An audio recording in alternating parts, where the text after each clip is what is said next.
wanted to make everything in George's world something that he would want to be curious about. I always felt like if you reached into the Curious George books and touched anything in the world, nothing would hurt you. Everything had just a little bit of a softness to it.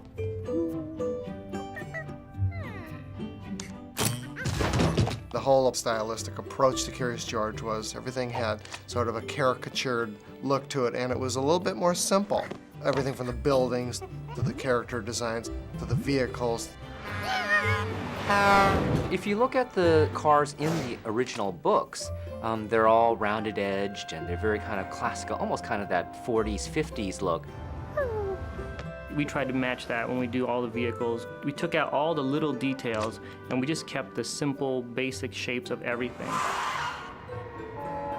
The origin of the car in the story came out of a need for Ted to get to the museum with the Magnificator. Clovis, I need to borrow your truck. My truck? Thanks, Clove. Be careful!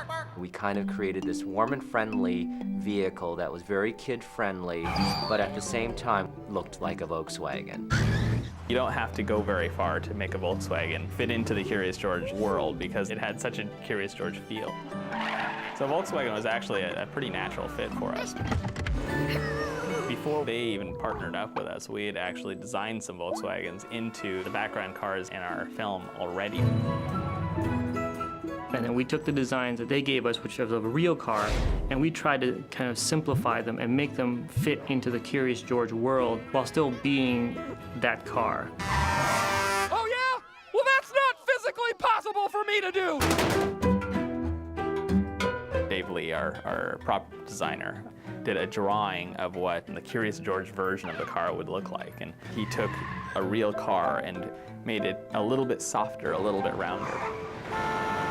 It was just a matter of rounding up most of the shapes because the basic shape of the truck was pretty good for what we needed. I'm seeing multiple violations of rules of the road. Multiple violations! We took out all the hard edges and all the sharp corners on it and just made it kind of round and poofy, just to be more appealing to kids.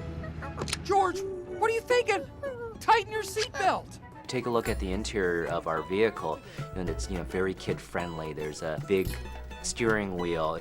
All the dials and all the numbers and all the text that would normally be in the interior of a car, we had to dramatically remove that to keep it just really simple and clear and clean. There are lines painted on the street for a reason!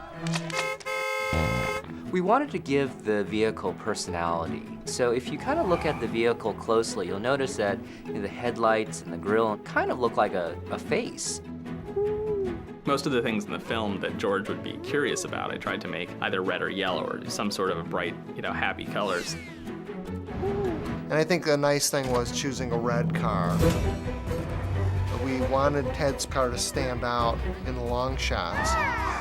When you're in a busy cityscape, there's a lot of things to look at. So whenever there are long shots of Ted driving, there are very few red vehicles because we wanted him to stick out. Wow, I think there is a parking problem in this city. At the same time, since it has personality and has that cuteness to it, you also want it to be kind of a character in the film too. And that red color was just perfect. Kids, don't try this at home. Here we go! It was nice to have actually the hero car, and so it had to look like a nimble car and something that is a little bit sporty and fun to drive. It's got the ability to jump off piers and to come through in the end and save the day. It's the perfect car.